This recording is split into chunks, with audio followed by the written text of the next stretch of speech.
Hello అండి, అందరికీ నమస్కారం. ఇవాళ మన కథ తరాల అంతరాలు వడలి అనసూయగా రచించారు.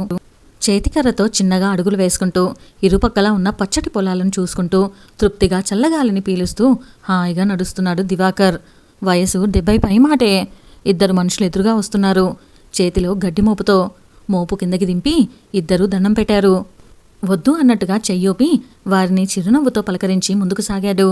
ఉతికి ఇస్త్రీ చేయని పంచపైన లాల్చి వేసుకుని ఉన్నాడు. వెనక నుండి మాటలు వినపడుతున్నాయి. ఏమిటో అంత కలిగిన మహారాజిక్కడ? ఎందుకో పట్నంలో 100 మందికి సరిపడే భవంతిని వదిలి పెంకుటింట్లో ఏమిటో అన్న మాటలు వినపడ్డాయి. అవి విని తనలో తాను నవ్వుకున్నాడు దివాకర్. ఒక్కసారి చిన్నతనం గుర్తుకు వచ్చి నిట్టూర్చాడు. ఎక్కడ ద్రాక్షారామము, ఎక్కడ హైదరాబాద్. తండ్రి భూస్వామి, 200 ఎకరాలుండేవి. పూర్వీకులు యజ్ఞాలు చేసిన అహితాగ్నులు. తాను 8 మందిలో ఆఖరివాడు.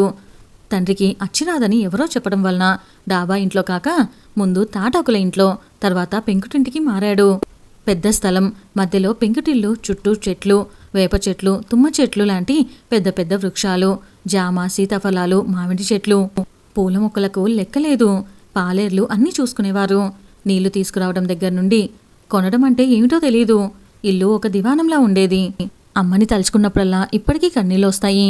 పేరుకు తగ్గట్టు అన్నపూర్ణమ్మ తల్లి. వచ్చిన వాళ్లను ఉత్త చేతులతో పంపడం అనేదే ఉండేది కాదు. ఊళ్ళో అందరికీ సహాయం చేసేది.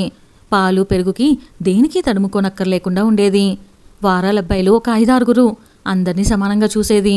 అందరికీ చెద్దన్నమే పొద్దున, ఎండావకాయ, చిక్కని గడ్డ పెరుగు. ఆ రోజులే వేరు. కళ్ళు తుడుచుకున్నాడు. ద్రాక్షారామం దగ్గర చిన్న కుగ్రామం అవ్వడం వలన వాన వస్తే సెలవు, ఎండ వస్తే సెలవు స్కూల్కి.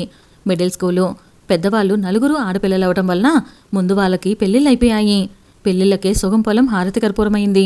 వాళ్ళ రాకపోకలు, పురుళ్ళు, పుణ్యాలు, ఇంకా ఖర్చులు పెరిగాయి. కానీ ఇంట్లో కార్యక్రమాలు యథావిధిగా జరిగేవి. అక్కల రాకపోకలతో, పిల్లలతో ఇల్లు ఎప్పుడూ పెళ్లివారిల్లులా సందడిగా ఉండేది. పెద్దక్క పెళ్లికి తనకు 5 ఏళ్ళు. సంవత్సరానికి రాజేశ్వరి పుట్టింది.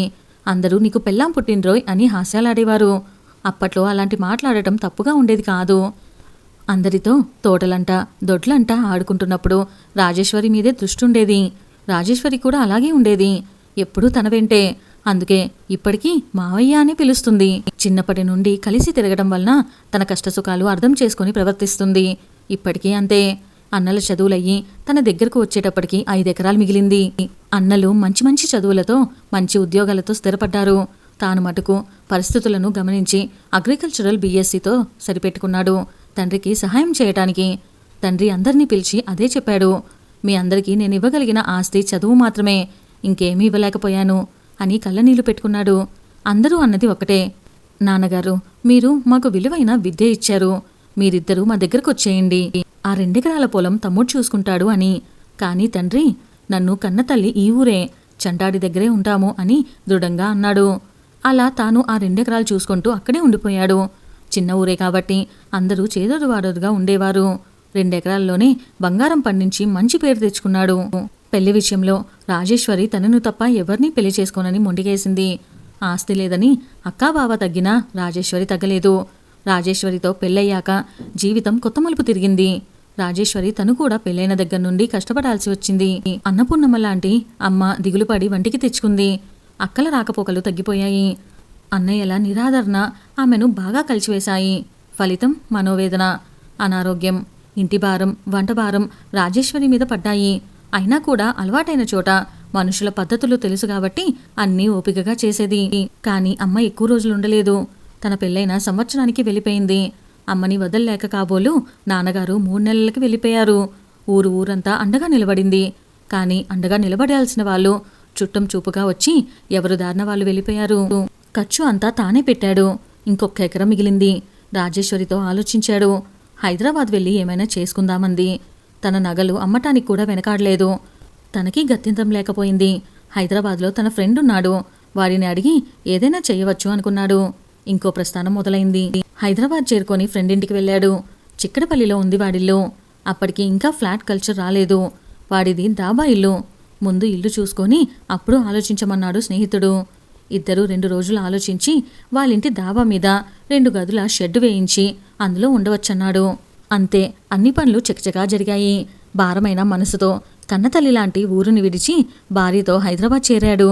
ఒక వంటగది, ఇంకో గది బెడ్రూమ్లా చేసుకొని ఆ ఇరుకింటిలో కాపురం మొదలుపెట్టాడు. స్నేహితుడు మొహమాట పడకుండా చెప్పాడు, అద్దె 150 అని. విశాలమైన పెంకుటిల్లు అలవాటయ్యి ఆ ఇరుకింట్లో సర్దుకోవటం కష్టమే అయ్యింది. అలా నెల రోజులు గడిచాక స్నేహితుడు పైకొచ్చి, ఏమోయ్, మొన్న మీ ఆవిడ చేసిన పిండి వంటలు, స్వీట్ల రుచిని మీ చెల్లాయి తెగ పొగిడింది అన్నాడు. అతను వెళ్ళగానే రాజేశ్వరి, మావయ్య, మనము స్వీట్ షాప్ పెడదాము. నేను అమ్మమ్మ దగ్గర నేర్చుకున్నాను కదా, మొన్న నువ్వు తెచ్చినవన్నీ కూడా కల్తీ నెయ్యితో చేసినవి అంది. అనుకున్నది కార్యరూపంలోకి రావటానికి సంవత్సరం పట్టింది. ఒక చిన్న గదిలాంటిది తీసుకొని స్నేహితుని దగ్గర అప్పు తీసుకొని రాజేశ్వరి మిఠాయి బండార్ మొదలుపెట్టాడు. స్వచ్ఛమైన నెయ్యి కోసం నానా తంటాలు పడ్డారు. రాజేశ్వరి చేతి మహిమ వలన 3 ఏళ్లలో ఒక మాదిరి లాభాలు రావటం మొదలుపెట్టాయి. స్నేహితుడి దగ్గర చేసిన అప్పు తీర్చి నిలదొక్కుకోగలిగాడు. ఇంకా అప్పటి నుండి వెనక్కి తిరిగి చూసుకోవాల్సిన అవసరం లేకపోయింది. పాపం రాజేశ్వరి తెగ నలిగిపోయింది. లడ్లకి, బర్ఫీ, మైసూర్పాక్ ఇలాంటి వాటికి తెగ డిమాండ్ పెరిగింది. షాప్ పెద్దదయింది. హెల్పర్లను పెట్టుకోవాల్సి వచ్చింది. రాజేశ్వరి స్వయంగా అన్నీ చూసుకునేది. దేనికి రాజీ పడేది కాదు. నాణ్యత, రుచి మొదలైన విషయాల్లో. 10 ఏళ్లలో జీవితం మారిపోయింది. హైదరాబాద్లో 10 బ్రాంచ్లు ఓపెన్ చేశాడు. పుల్లారెడ్డి స్వీట్స్ తర్వాత తన స్వీట్లకే అంత పేరొచ్చింది. ముఖ్యంగా కాజా, బందరు, తొక్కుడు లడ్డు, బూందీ లడ్డుకి చాలా పేరొచ్చింది. కోస్తాలలో నుండి హైదరాబాదు వచ్చిన వాళ్ళందరూ తప్పకుండా తన స్వీట్లు కొని పట్టుకుని వెళ్ళేవారు.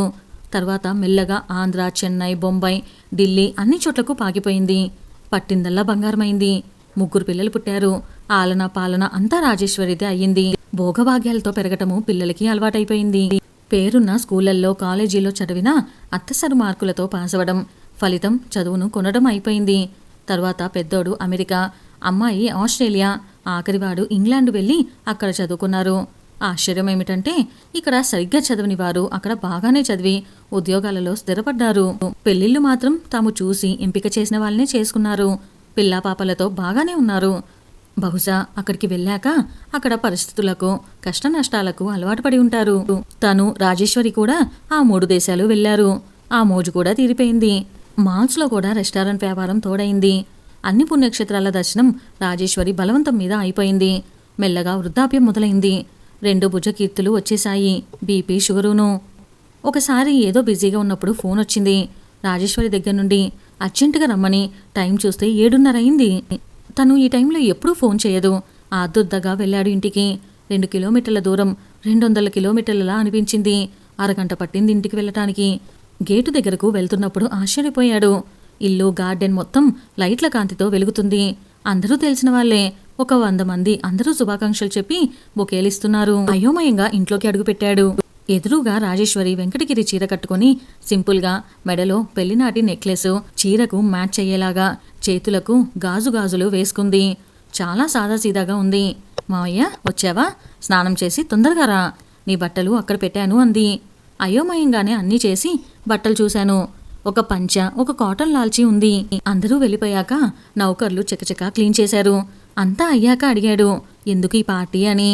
తీరుబడిగా సోఫాలో కూర్చొని. అలసిపోయిన రాజేశ్వరి అతని పక్కనే కూలబడింది. చెవులు రిక్కించి వినటానికి సిద్ధపడ్డాడు దివాకర్. రాజేశ్వరి, మావయ్య, ఇవాళ నాకు 60 నుండి 61 వచ్చాయి. నీకు గుర్తులేదు? నిన్ను నేను విమర్శించను. ఎందుకంటే నువ్వు పగలనక రాత్రనక ఎంత కష్టపడుతున్నావో నాకు తెలుసు. కానీ ఇంకా ఎందుకు మనము ఆరోగ్యం పాడు చేసుకొని ఎవరికోసమో ఎందుకు కష్టపడాలి?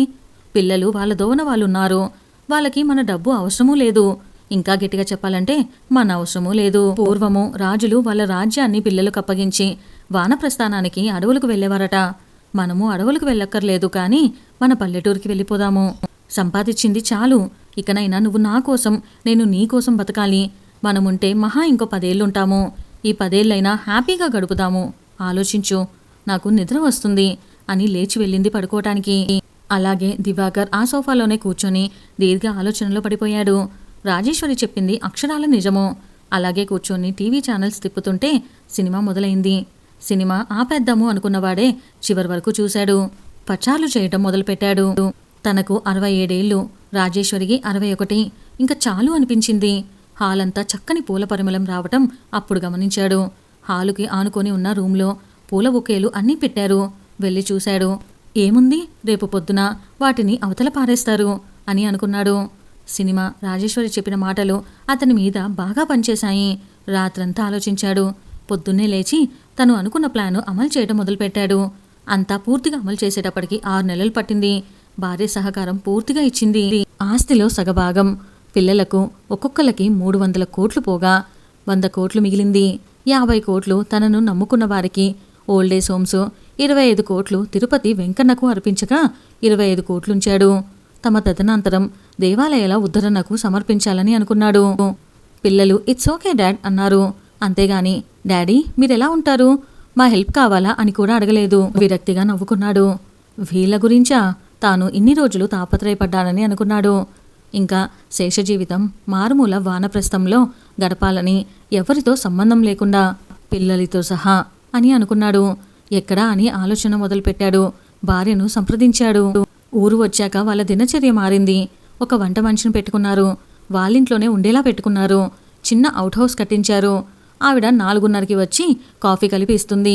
6 వరకు ధ్యానం చేసుకొని ఇద్దరు అరుగు మీద కుర్చీలలో కూర్చొని ఉషస్సు, సూర్యోదయము, తోటలో పువ్వులు వాసనలతో కమ్మగా కాఫీ తాగి 7 వరకు కూర్చుంటారు.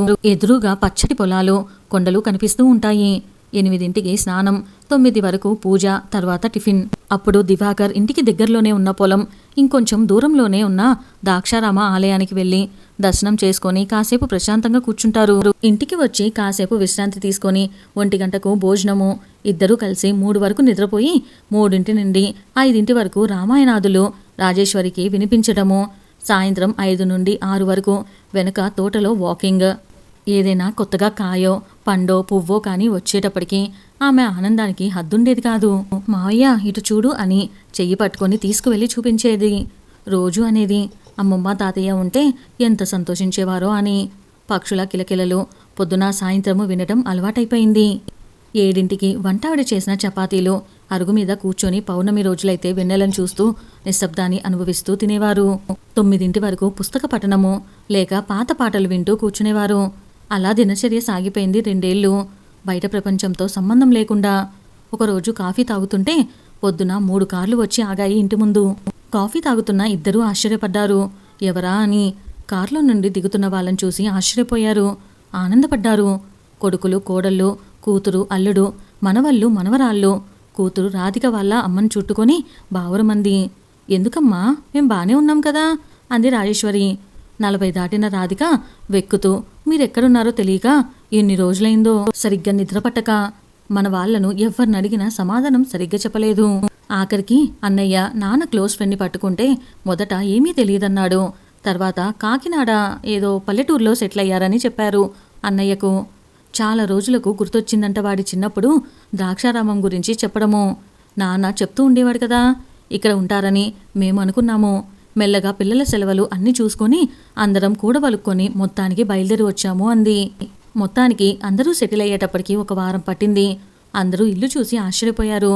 మండువా ఇల్లైనా అన్ని సౌకర్యాలు ఉన్నాయి. మధ్యలో ఖాళీ స్థలము. దానికి ఇటువైపు 3 గదులు, అటువైపు 3 గదులు. ముందు పెద్ద హాలు, ఉయ్యాల సింపుల్గా, సోఫా సెట్లు 2 ఉన్నాయి. గదులు దాటి వెళ్ళాక వంటగది, డైనింగ్ హాలు. వంటగది దాటాక విశాలమైన పెరడు, పొల్ల చెట్లు, కూరగాయల తోట. హాలుకి ముందు ఇటు అటు 2 పెద్ద పెద్ద అరుగులు. ఇంకా ముందుకు వెళితే పెద్ద పూల తోట. తరువాత పెద్ద గేటు. రాజేశ్వరి ఇబ్బంది పడకూడదని కొన్ని అధునాతన సౌకర్యాలు పెట్టించాడు దివాకర్. పిల్లల కోసం అప్పటికప్పుడు మంచాలు దగ్గరుండి అమర్చాడు. ఒక్కొక్కరికి 2 పిల్లలు. పెద్దవాడికి 2 మగపిల్లలు. కూతురుకి 1 మగ 1 ఆడ. రెండోవాడికి అంతే, మగపిల్లలు ఆడపిల్లలు ఒక్కొక్కళ్ళు. వాళ్ళందరూ కలుసుకున్నది ఇక్కడే. అందరూ హాయ్ అంటే హాయ్ అనుకున్నారు. అందరూ కలిసి 2 నెలలున్నారు. దివాకర్, రాజేశ్వరి మనవళ్ళు మనవరాళ్ళ ఆటలు పాటలు, కొడుకులతో కోడలతో, కూతురు అల్లుడితో మంచి చెడ్లు మాట్లాడుకోవటం. వాళ్లతో కలిసి మొత్తం ర్యాలీ దగ్గర నుండి సింహాచలం వరకు అన్ని పుణ్యక్షేత్రాలు తిరిగారు. అందరూ కలిసిమెలిసి మాట్లాడుకున్నారు. కూతురైతే రాజేశ్వరి చుట్టూ తిరుగుతూ చిన్ననాటి విశేషాలు, లండన్ ముచ్చట్లు చెప్పేది. కోడళ్ళు మొదట కొంత బిడియపడినా తర్వాత అత్తగారికి సాయం చేయడము, అమెరికా, ఆస్ట్రేలియా గురించి చెప్పడము అన్నీ చిరునవ్వుతో వినేది రాజేశ్వరి. రాజేశ్వరికి స్వీట్లు చేయటంలో కొట్టిన పిండి కదా. కొడుకులు వయసులో పెద్ద అయినా అమ్మ దగ్గర గారాలు పోయేవారు. అందరూ కోటయ్య కాజాలు, తాపేశ్వరం కాజాలు, పూతరేకులు, రకరకాల ఆవకాయల రుచి చూశారు. రోజుకు 2-3 స్పెషల్స్ ఉండేవి. పిల్లలు పెరటిదొడ్లో పడి ఆడటము, పొద్దున్నే తాతగారితో కలిసి కోటిపల్లి దగ్గర ఉన్న సప్తగోదావరిలో ఈత కొట్టడము, స్వామిని చూడటం, వెనక్కి వస్తూ దాక్షారామ స్వామిని చూడటం, పొలాలు చూడటం అన్నీ చేసేవారు. ఒకరోజు కారులో కాకుండా ఎడ్లబండిలో ప్రయాణం చేశారు. ఇంకా తోడికోడళ్ళు టిఫిన్లు, భోజనాలు తయారు చేయటం హడావిల్లో ఉండేవారు. మధ్యాహ్నాలు తాటి ముంజలు, తేగలు, మామిడి పళ్ళు, ఈత పళ్ళు, కొబ్బరి బోండాలు, సీతఫలాలు, జామకాయలు. రాత్రికి అందరూ అరుగు మీదే కూర్చొని చపాతీలు తిని అందరూ 10కి పడుకునేవారు. ఎన్ని చేసినా దివాకర్, రాజేశ్వరి మధ్యాహ్నాలు గ్రంథపఠనం మానేవారు కాదు. ఇక మనవరాళ్ళు ఇద్దరు పూలజల్లు, పట్టుపరికి నీళ్లు, పెరట్లో తాతగారు మామిడి చెట్టుకి వేయించిన ఉయ్యాలలోగడం. మొత్తానికి అందరికీ ఆ ఊరు అందరికీ తెగ నచ్చేసింది. సంవత్సరానికి ఒకసారి వచ్చి 1 నెలైనా గడపాలని నిశ్చయించుకున్నారు. ఇంకా ప్రయాణము వారం రోజుల్లోకొచ్చింది. అందరూ కావాల్సినవన్నీ సర్దుకుంటున్నారు. కూతురు, కోడళ్ళు స్వీట్లు, హాట్లు, ఉప్పాడ పట్టు చీరలు అన్నీ కొనుక్కున్నారు. ఊరగాయలు స్నేహితులు అడిగినవన్నీ తీసుకున్నారు. అన్నీ చూస్తున్నాడు వంశీ. పెద్ద కొడుకు వాడికి 14 ఏళ్ళు. దివాకర్, రాజేశ్వరి వాడిని 4 ఏళ్ల క్రిందట చూశారు. ఇంటర్నెట్లో చూస్తున్నారు. కానీ వాడు ఒకసారి కనిపించి హాయ్ తాత, గ్రానీ అని పలకరించి వెళ్ళిపోయేవాడంతే. ఇప్పుడు వాడిలో అన్ని తండ్రి పోలికలు స్పష్టంగా కనిపిస్తున్నాయి దివాకర్కి. రోజు దివాకర్తో పొలానికి వెళ్ళేవాడు. అక్కడి నుండి గుడికి వెళ్ళేవారు. ఇవన్నీ ఎవరికి అని అడిగాడు. పళ్ళు, పూలు, బోండాలు, తులసి, మారేడు దళాలు పంపడం చూసి గుడిలో వాటితో అర్చన చేయడము చూశాడు. తాతగారి రొటీన్ చూశాడు. కొన్ని అడిగి తెలుసుకున్నాడు. ఆ 2 నెలలు దివాకర్ని అంటిపెట్టుకు తిరిగాడు. మధ్యాహ్నం తాతగారు చదివేవి అన్నీ విన్నాడు. అర్థం కాకపోతే అడిగేవాడు. అలా ఇద్దరు బాగా క్లోజ్ అయ్యారు. ఇంకో 2 రోజులలో ప్రయాణం ఉందనగా అందరూ కూర్చుని మాట్లాడుతున్నప్పుడు డాడ్, నా టికెట్ క్యాన్సిల్ చేయండి అన్నాడు. అందరూ తెల్లబోయారు. కోడలు మాధవి ఏదో చెప్పబోయింది. కానీ వంశీ స్పష్టంగా ఇంగ్లీష్లో చెప్పాడు. తాతగారు, నానమ్మ ఇద్దరు ఓల్డేజ్కి వచ్చారు. ఈ రిమోట్ ప్లేస్లో ఇద్దరే ఉంటున్నారు. నాకు ఇక్కడ నచ్చింది. ఇక్కడే ఉంటాను. వాళ్ళకి తోడుగా ఇక్కడే చదువుకుంటాను. వ్యవసాయం చేస్తాను. తాతగారి సలహాతో పొలం కొని ఇక్కడ సెటిల్ అవుతాను. నాకు ఇక్కడ ఈ పొలాలు, గుళ్ళు, గోదావరి అన్నీ నచ్చాయి. దట్స్ ఆల్ అన్నాడు. ఎవరూ ఏమీ మాట్లాడలేకపోయారు. తర్వాత 2 రోజులు తల్లి, తండ్రి ఎంతో నచ్చచెప్పారు. ఆయన దృఢంగా నో చెప్పాడు. వెళ్లే రోజు వచ్చింది. అందరూ భారమైన మనసుతో తల్లిని, తండ్రిని కౌలించుకొని కళ్ళనీళ్లు పెట్టుకున్నారు. తాత చెయ్యిని, నానమ్మ చెయ్యిని పట్టుకొని హుందాగా వంశీ అందరికీ బాయ్ చెప్పాడు. నేను ఎక్కడికి రాన్రా, షంటాడి దగ్గర ఉంటాను అన్న తండ్రి గుర్తుకొచ్చాడు దివాకర్కి. తాను చెయ్యలేని పని కొడుకు చేస్తున్నందుకు మనసులో దివాకర్ పెద్ద కొడుకు సంతోషించాడు. చూస్తుండగానే ఊరు దాటాయి కార్లు. ఇదండి వాళ్ళు మన కథ కనుక మీకు నచ్చినట్లయితే వెంటనే వీడియోకి లైక్ చేయడం అసలు మర్చిపోకండి. అలానే మరెన్నో మంచి మంచి కథలు మన ఛానల్లో ఆల్రెడీ ఉన్నాయి. ఒకసారి చూసేయండి. Stay tune. By by. Thank you.